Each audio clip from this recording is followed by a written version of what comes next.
क्या आप जानते हैं कि 8वें वेतन आयोग से सरकारी कर्मचारियों की सैलरी सच में दोगुनी हो जाएगी? कितना बढ़ेगा आपका वेतन और क्या ये बढ़ोतरी आपकी उम्मीदों के मुताबिक होगी? तो चलिए जानते हैं इस खबर को विस्तार से। नमस्कार, मैं हूँ रूबी सिंह और आप देख रहे हैं जयपुर एक्सप्लोर मैगजीन का डिजिटल प्लेटफॉर्म। इन दिनों सरकारी कर्मचारियों में 8वें वेतन आयोग को लेकर खासी हलचल मची हुई है। हर तरफ ये सवाल सुनने को मिल रहा है, क्या इस बार हमारी सैलरी दोगुनी या फिर उससे ज्यादा हो जाएगी? सोशल मीडिया से लेकर ऑफिस की बातें तक यही चर्चा बनी हुई है। तो चलिए आज आपको साफ-साफ बताते हैं कि असल में क्या होने वाला है और किन-किन बातों का ध्यान रखना जरूरी है। सबसे पहले बात करते हैं उस चीज की जिससे ज्यादातर लोग कंफ्यूज रहते हैं। फिटमेंट फैक्टर, ये क्या होता है? तो फिटमेंट फैक्टर एक ऐसा नंबर होता है जिसे आपकी बेसिक सैलरी से गुणा किया जाता है और उसी के आधार पर आपकी नई बेसिक सैलरी तय होती है। पिछली बार यानी 7वें वेतन आयोग में यह फैक्टर 2.57 था। तब जो सोच रहे थे कि उनकी सैलरी 2.5 गुना हो जाएगी, वह उम्मीद पूरी तरह सही साबित नहीं हुई, क्योंकि कुल सैलरी में औसतन केवल 14 से 15% की बढ़ोतरी हुई थी। अब 8वें वेतन आयोग की बात करें तो एक्सपर्ट और रिपोर्ट्स के मुताबिक इस बार फिटमेंट फैक्टर 1.83 से लेकर 2.46 के बीच रहने की संभावना है। इसका मतलब यह हुआ कि अगर आपकी बेसिक सैलरी 50,000 रुपए है तो ये बढ़कर 91,500 से लेकर 1,23,000 रुपए के बीच हो सकती है।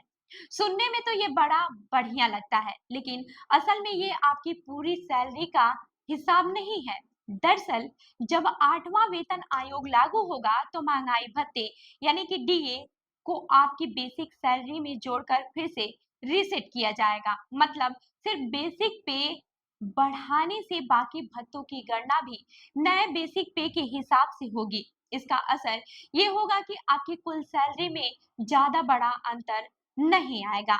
वहीं एम्बिट कैपिटल की एक रिपोर्ट कहती है कि भले ही फिटमेंट फैक्टर 2.46 तक हो, फिर भी कुल सैलरी में बढ़ोतरी सिर्फ 30 से 34% के बीच ही रहेगी। कोटक इंस्टीट्यूट इक्विटीज की रिपोर्ट में तो ये कहा गया है कि अगर सरकार फिटमेंट फैक्टर को 1.8 पर रखती है तो आपकी सैलरी में बढ़ोतरी महज 13% तक सीमित रह सकती है। ऐसे में जो कर्मचारी सोच रहे हैं कि उनकी तनख्वाह आसमान छू जाएगी, उन्हें थोड़ा निराश होना पड़ सकता है। सरकार ने अब तक 8वें वेतन आयोग की आधिकारिक नोटिफिकेशन जारी नहीं की है, इसलिए इसकी प्रक्रिया 7वें वेतन आयोग की तुलना में काफी देरी से शुरू हुई है। शुरुआत में योजना थी कि यह आयोग 1 जनवरी 2026 से लागू होगा, लेकिन आयोग के सदस्यों की नियुक्ति और अन्य औपचारिकताएं अभी बाकी हैं। इसीलिए अब माना जा रहा है कि इसका वास्तविक कार्यान्वयन 2027 तक टल सकता है।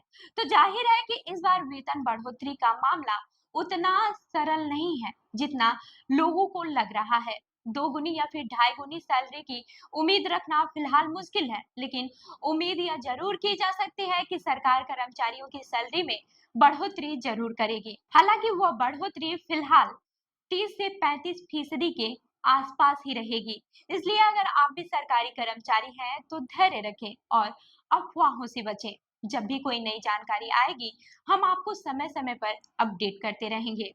और ऐसी ही अन्य खबरों के लिए हमारी वेबसाइट www.jaipurexplore.com पर विजिट करें। धन्यवाद।